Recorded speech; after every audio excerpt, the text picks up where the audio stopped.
And this starts day 4 of the trial production.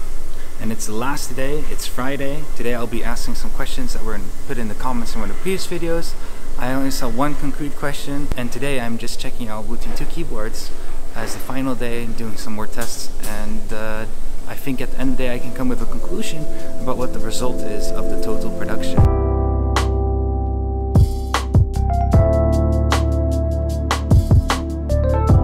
I quickly want to show you guys, yesterday when I finished I went out for dinner, but I already closed down the vlog at the time, but I still want to show something really typical that they do here before eating dinner, particularly in restaurants, and that is you have to wash your dishes before you start eating. So they usually serve you with tea in a glass, and then you start cleaning your dishes. So I'm gonna just do it here as an example.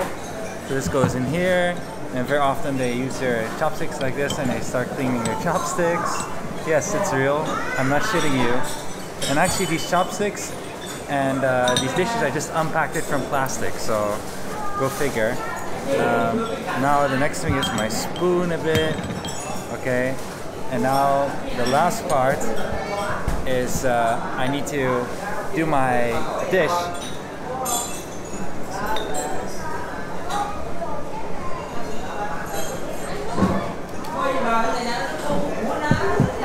And that's how you clean your dishes before you eat. So I'm going to start with the first question, which was about the switch, and if the stem improvement was already made and if it's present in the keyboards.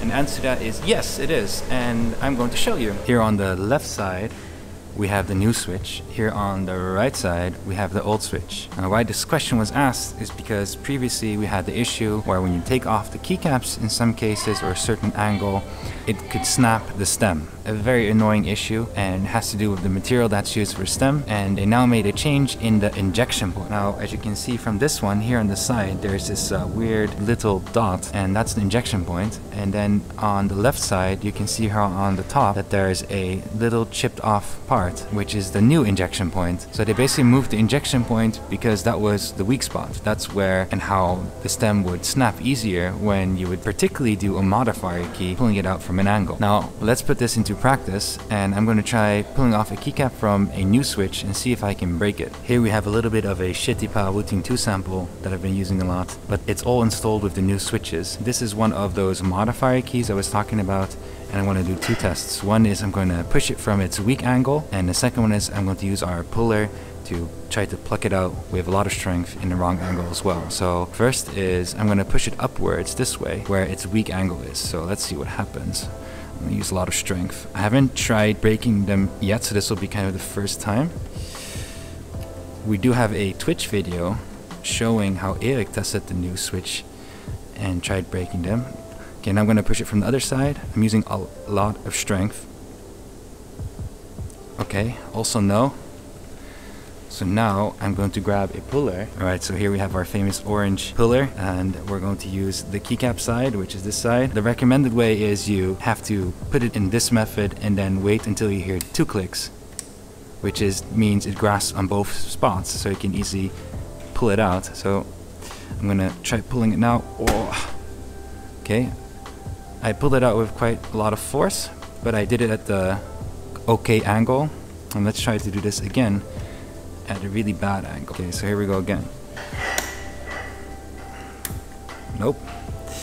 Let's try grasping this better and do this other angle. It just lets go in the other angle. I can't pull it from the other angle. No. Okay, let's try this angle again. This is the angle it usually snaps. So I even bumped into my camera, and you saw the whole keyboard flip to the other way when I was trying to pull it out. So, and as you can see, the stem is doing a-okay. So this is Calder approved. Oh, I have to put a really low thumb. This is Calder approved. This wasn't a question, but I thought I would just add this in. In the past we've had questions about the top plates and being able to replace the top plates, and we've always shared a bit that we have these brushed top plates, but we don't have them for regular sill. We used to add them to the premium keyboards, but we stopped doing that, and we haven't introduced separate sills of the top plates yet. Anyway, I just wanted to show you here, I have one of those top plates, which is the brushed top plate. I don't know if you can see it. I'll do a close angle later. it's this little devil that's beeping, and basically it's a grounding cable. So as you can see, if it's unplugged, it starts beeping. Now how does this work is every operator has a small arm wristband on which they can attach this cable, and then when it's attached it will stop beeping because they're grounded. But as soon as this loses connection, it will beep to warn them, hey, you're not grounded, so have to watch out, you have to reattach it. Now, the reason why that's important, of course, is because we have a PCB in the keyboard, and if the PCB breaks because of an electric shock from whatever, then that would be really terrible. So that's an extra protective measurement. So let's take a close look at the top plate now. And here we have the brushed top plate. So I'm under extreme white light, you can see literally everything on the plate, but you can also very clearly see the brushed lines here. So you can see that this top plate is a little bit more light gray than our original plate if I compare it here with a Wooting 2 sample. And you can also see the clear difference between sandblasted and brushed. So these are the ones that we have on stock, and yeah, I'm interested to know what we should do with it. I think we might do like an interest check, see how many people are really interested in this, and if there's enough interest, we can bring it to the market.